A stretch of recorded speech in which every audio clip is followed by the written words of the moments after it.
The whole company of them rose up and brought him before Pilate. They began to accuse him, saying, "We found this man perverting the nation, forbidding paying taxes to Caesar, and saying that he himself is Christ, a king." Pilate asked him, "Are you the king of the Jews?" He answered him, "So you say." Pilate said to the chief priests and the multitudes, "I find no basis for a charge against this man." But they insisted, saying, "He stirs up the people, teaching throughout all Judea, beginning from Galilee even to this place." But when Pilate heard Galilee mentioned, he asked if the man was a Galilean. When he found out that he was in Herod's jurisdiction, he sent him to Herod, who was also in Jerusalem during those days. Now when Herod saw Jesus, he was exceedingly glad, for he had wanted to see him for a long time, because he had heard many things about him. He hoped to see some miracle done by him.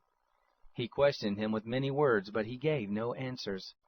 The chief priests and the scribes stood, vehemently accusing him. Herod with his soldiers humiliated him and mocked him. Dressing him in luxurious clothing, they sent him back to Pilate. Herod and Pilate became friends with each other that very day, for before they were enemies with each other. Pilate called together the chief priests and the rulers and the people, and said to them, "You brought this man to me as one that perverts the people, and see, I have examined him before you, and found no basis for a charge against this man concerning those things of which you accuse him.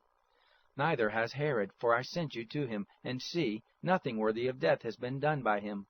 I will therefore chastise him and release him." Now he had to release one prisoner to them at the feast. But they all cried out together, saying, "Away with this man!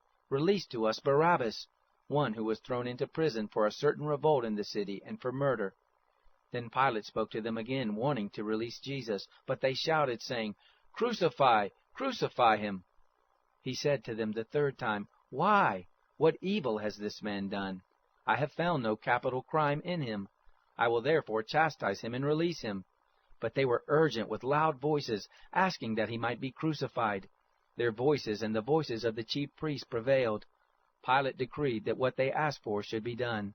He released him who had been thrown into prison for insurrection and murder, for whom they asked, but he delivered Jesus up to their will. When they led him away, they grabbed one Simon of Cyrene coming from the country, and laid on him the cross to carry it after Jesus. A great multitude of the people followed him, including women who also mourned and lamented him. But Jesus, turning to them, said, "Daughters of Jerusalem, don't weep for me, but weep for yourselves and for your children. For behold, the days are coming in which they will say, 'Blessed are the barren, the wombs that never bore, and the breasts that never nursed.'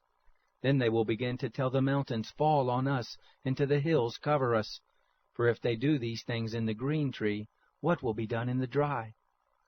There were also others, 2 criminals led with him to be put to death. When they came to the place that is called the Skull, they crucified him there with the criminals, one on the right and the other on the left.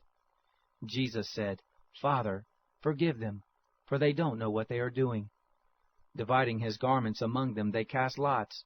The people stood watching. The rulers with them also scoffed at him, saying, "He saved others. Let him save himself, if this is the Christ of God, his chosen one." The soldiers also mocked him, coming to him and offering him vinegar, and saying, "If you are the king of the Jews, save yourself." An inscription was also written over him in letters of Greek, Latin, and Hebrew, "This is the King of the Jews." One of the criminals who was hanged insulted him, saying, "If you are the Christ, save yourself and us." But the other answered, and rebuking him said, "Don't you even fear God, seeing you are under the same condemnation? And we indeed justly, for we receive the due reward of our deeds. But this man has done nothing wrong." He said to Jesus, "Lord, remember me when you come into your kingdom." Jesus said to him, "Assuredly I tell you, today you will be with me in paradise." It was now about the 6th hour, and darkness came over the whole land until the 9th hour. The sun was darkened, and the veil of the temple was torn in two. Jesus, crying with a loud voice, said, "Father, into your hands I commit my spirit." Having said this, he breathed his last. When the centurion saw what was done, he glorified God, saying, "Certainly this was a righteous man." All the multitudes that came together to see this, when they saw the things that were done, returned home beating their breasts. All his acquaintances and the women who followed with him from Galilee stood at a distance, watching these things. Behold, a man named Joseph, who was a member of the council, a good and righteous man, he had not consented to their counsel indeed, from Arimathea, a city of the Jews, who was also waiting for the kingdom of God. This man went to Pilate and asked for Jesus' body.